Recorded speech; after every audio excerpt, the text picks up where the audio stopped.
Bonjour à tous et à toutes. Je vous avais parlé de la fameuse prise GreenUp. Donc je n'ai commandé une, la voici, en démontée. Ça c'est le socle que l'on peut mettre ou pas, hein. C'est pas une obligation. Et ça permet de mettre le câble de la prise GreenUp. Prise GreenUp, qu'est-ce que je raconte du flexi chargeur. Parce que le câble entre le boîtier électronique et la prise est très court.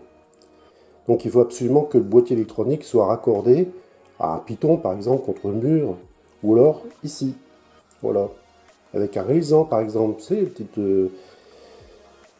bague en plastique. De toute façon ça bouge pas parce que ça pèse lourd quand même, hein, plus le poids du câble bien sûr. Donc ça c'est la première partie, c'est étanche, ici, grâce à un joint. Alors ce que je regrette, c'est que quand ils nous vendent... voilà. Ils nous vendent ça, c'est qu'il n'y a aucune vis avec. Vous recevez la prise, mais il n'y a pas les vis. Il faut se débrouiller pour avoir les vis. Alors il faut en acheter. Il faut mesurer, il faut savoir quelle profondeur on rentre dans le mur. Est-ce que c'est du bois, est-ce que c'est du béton, est-ce que... voilà. Ça, c'est dommage. Ensuite, donc, le boîtier que j'ai démonté. Hein, je l'ai couvert ici, avec... Ah, voilà, ça se ferme comme ça. C'est costaud, hein. Ça n'a rien à voir avec une prise classique. Hein. Oui, il est beaucoup plus grosse. Hein. Mais bon, ça fait le boulot, hein. C'est fait pour. Hein. Complètement étanche, avec une lèvre ici en caoutchouc. Ce qui est mon pouce. Ça va par là-dessus. J'ai mis un bouchon qui est fourni avec pour isoler cette partie-là, parce que le câble peut rentrer par là, mais il peut rentrer aussi par là. Ici. Voilà. On met un coup de couteau, un coup de tournevis là-dedans pour perforer, on passe le câble à travers, et ça reste normalement étanche. Ensuite, on met ça par-dessus. Voilà. Et le tout à jouer. Si c'est monté, tiens, je vais le mettre sur la table, ça fait bien. Donc, je m'adresse toujours aux personnes qui veulent faire ça eux-mêmes, hein, qui n'ont jamais vu de prise GreenUp. Vous êtes des milliers à avoir une Zoé. Il faut savoir que cette prise est prédisposée, pré-réglée pour la Zoé. C'est-à-dire qu'elle libère réellement 14 ampères de recharge. Ça fait 3200 watts. Voilà. Ce que je vais vous montrer, c'est ça. Cette partie-là. Pourquoi la Zoé est compatible et pas les autres voitures? Parce que dans ce... c'est là que rentrent les fils. Hein. Phase neutre, la Terre. Il y a un petit aimant ici, un système électromagnétique qui libère la tension optimale de la prise. Ça passe de 9 ampères à 14 ampères. Et si on branche une voiture électrique avec son propre flexi chargeur, elle s'appellera autrement sur une autre marque, si on branche, ça passera en 9 ampères.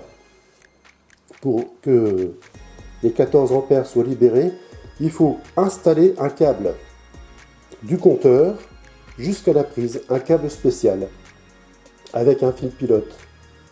Il y a un câble qui n'est pas facile à trouver, bien sûr. Alors du coup, c'est plus le même prix, parce que là, il faut refaire une installation complète depuis le compteur. Qu'avec la Zoé, bah, c'est simple, on branche la prise, du flexi chargeur, et hop, c'est parti. Elle reconnaît automatiquement ça se déverrouille, ça communique et ça charge à 14 ampères. Voilà. Bon, bah. Puis au moins c'est sécurisé, hein. C'est complètement étanche. Les fiches sont argentées. Bon, ça se voit pas, hein. On peut pas se rendre compte vraiment. Ça a l'air solide, hein. C'est du Legrand, donc c'est du solide. Pas de problème. Voilà. Merci. Donc là, maintenant, je vous montre l'installation. Voilà. Le socle, la prise GreenUp. Alors c'est sur du bois, c'est beaucoup plus facile que sur du crépi par exemple. Donc elle passe en 14 ampères parce que les contacts de la prise flexi-chargeur, les fiches, plus les fiches femelles de la prise Green-Up sont argentées.